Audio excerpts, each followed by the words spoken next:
Ayan, okay. Nakasakay na po ako ng bus. Hindi ko binidyohan yung pagdating niya. Ayan. Dala ko po yung mga cake na i-deliver ko. Papunta po ito ng Pagudpud. Kasasakay ko lang po yan. Ayan.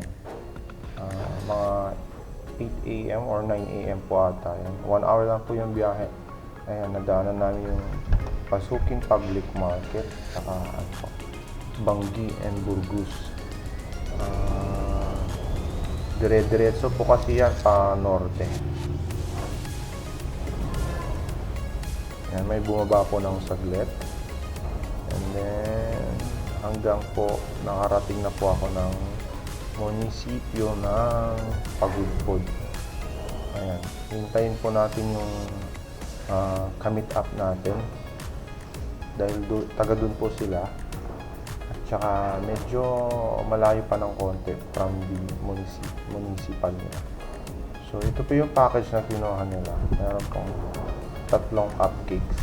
I mean 3 dosena ng cupcakes. Tsaka medium size ng barbecue na round. Number cake medium size din po. Ayan. Ito po yung package. Bago ako umuwi, syempre, binidyohan ko po muna yung sa labas dahil napakaganda ng tanawin sa Ilocos Norte. Ayan, kung yung mga gustong mamasyal dito sa Ilocos Norte, ganyan po makikita nyo dahil bago lang po yung mga asphalt ng kalsada. Napakalinis po ng daanan namin. Wala po kayong makikitang mga basura.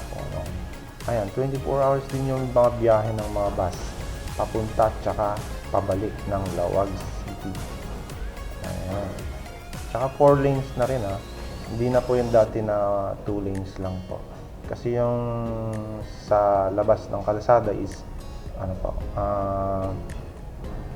for tricycle, mga ganun. Yung mga slow moving vehicles, dyan po sila sa right side. At saka yung mga running vehicle dito po sa loob ng lanes. Ayan, ang ganda po. Marami pong bundok dito sa Ilocos Norte. Yung mga gusto pong mamasyal. Ayan. Smooth po yung travel kasi asphalt na po lahat yung highway. Ayan, maraming salamat po sa panonood.